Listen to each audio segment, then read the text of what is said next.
What if I told you that a 300 square foot house could feel more spacious, more alive, and more home than a 5-bedroom mansion?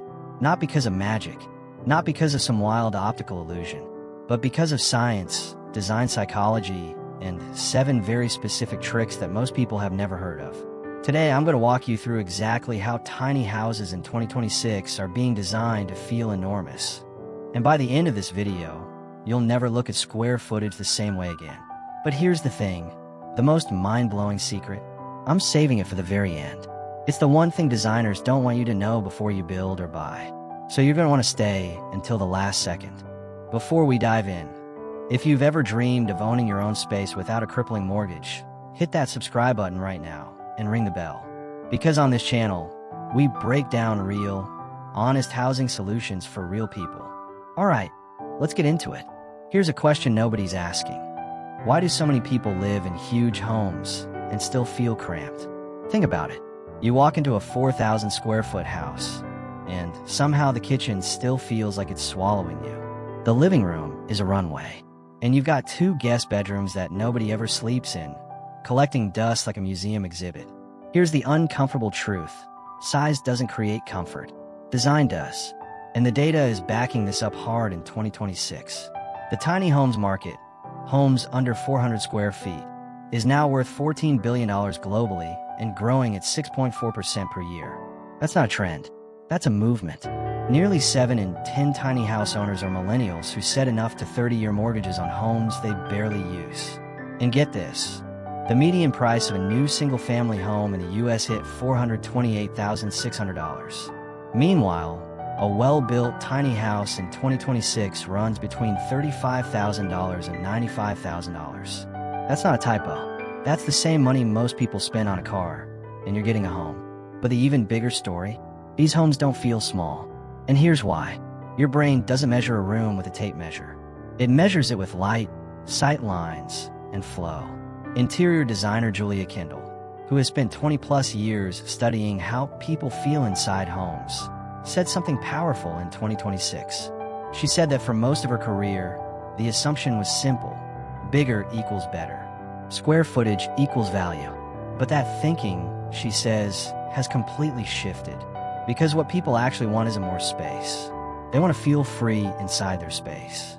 And that's the game tiny house designers have cracked. Let me give you a very simple experiment. Close your eyes and imagine 2 rooms. Room A is 800 square feet. Low ceilings, 1 small window, dark walls, furniture everywhere. Room B is 200 square feet, vaulted ceiling, floor-to-ceiling windows, light colors, smart built-in storage, clean lines. Which one feels bigger? Room B, every single time. And that's not a trick. That's architecture working with your brain instead of against it. A well-designed, small house floor plan can feel twice its actual size with the right interior design strategy. The difference between a cramped 300 square foot space and a comfortable one comes down entirely to layout decisions made at the very start. So let's talk about those decisions. Secret number 1, the open spine layout. In 2020 SXS Best Tiny House Designs, the kitchen, dining area, and living space form one continuous spine running the full length of the home. No unnecessary walls.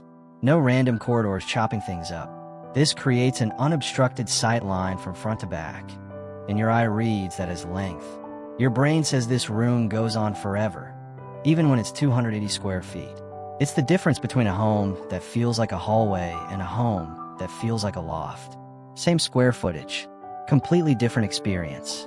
Secret number 2, the vertical trick. When you can't go wide, go up. A vaulted or cathedral ceiling adds perceived volume immediately. It gives your eyes somewhere to travel, and travel means space. But here's where it gets really clever. Builders in 2026 are using that height functionally. Lofted sleeping areas, vertical built-in storage, hanging kitchen racks, shelving that goes all the way to the ceiling. You're not just feeling bigger. You're using the cubic footage that most homes completely waste. Think about your average bedroom. All that empty air between the top of your wardrobe and the ceiling.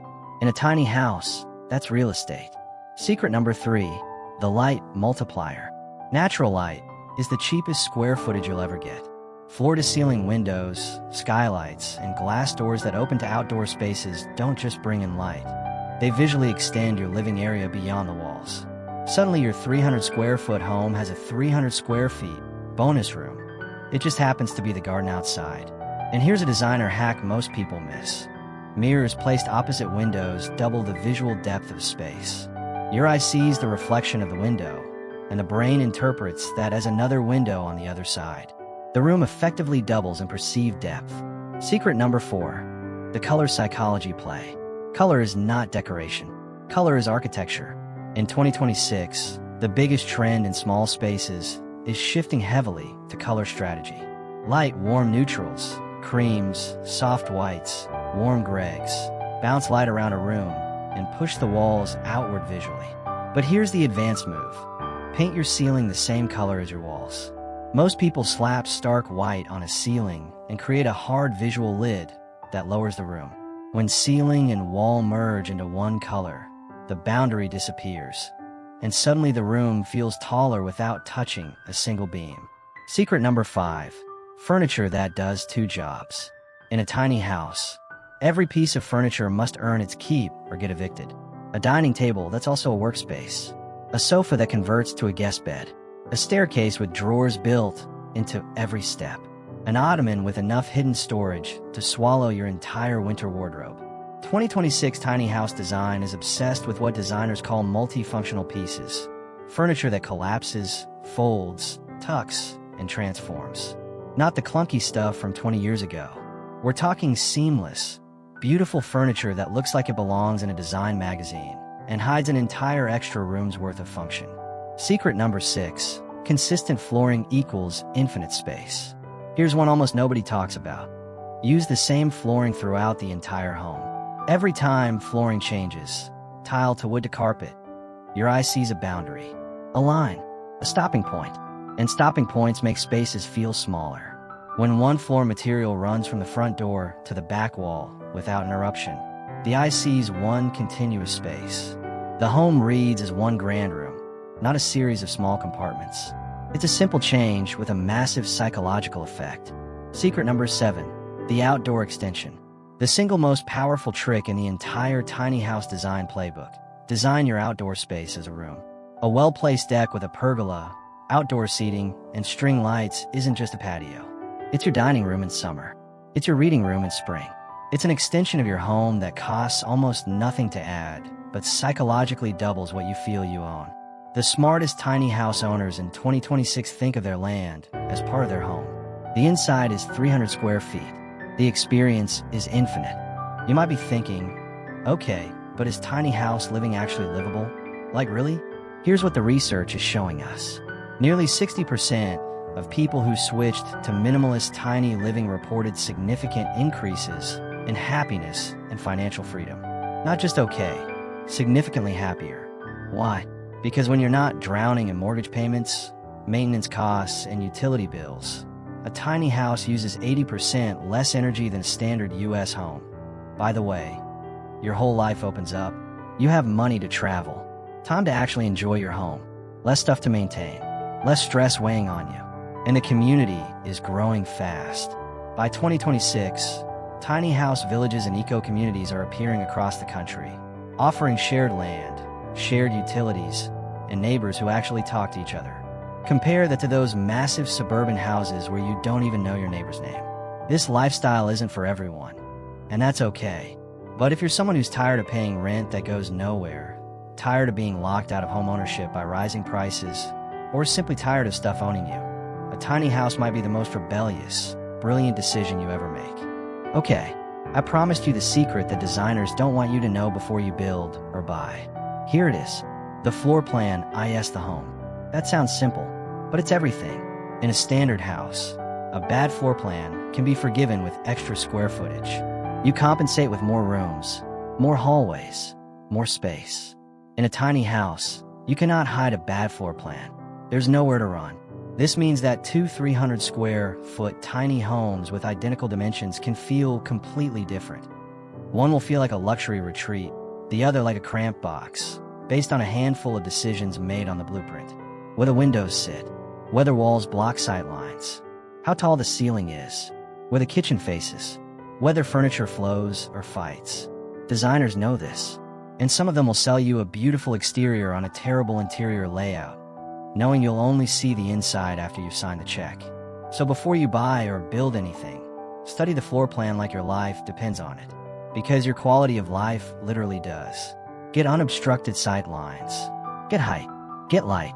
Get multifunctional furniture planned in from day one. And get outdoor space incorporated into the design, not as an afterthought, but as a room. Do that, and your 300 square foot tiny house won't just feel big. It'll feel like home. So there you have it. 7 design secrets that turn a tiny house into something that genuinely, honestly, feels bigger than a mansion. Not because the walls moved, but because great design respects how your brain actually works. The tiny home market is growing. The cost of traditional housing isn't coming down. And the people who are figuring this out right now, who are willing to rethink what home actually means, they're the ones who are going to own their space, own their time, and own their life. If this video opened your eyes even a little bit, do me a quick favor. Hit the like button. It genuinely helps this video reach someone who needs to see it. Subscribe if you haven't already. We break down real housing solutions, design ideas, and money-smart living every single week. And drop a comment below. Would you live in a tiny house? Tell me yes, no, or only if it had a massive deck. I read every single one.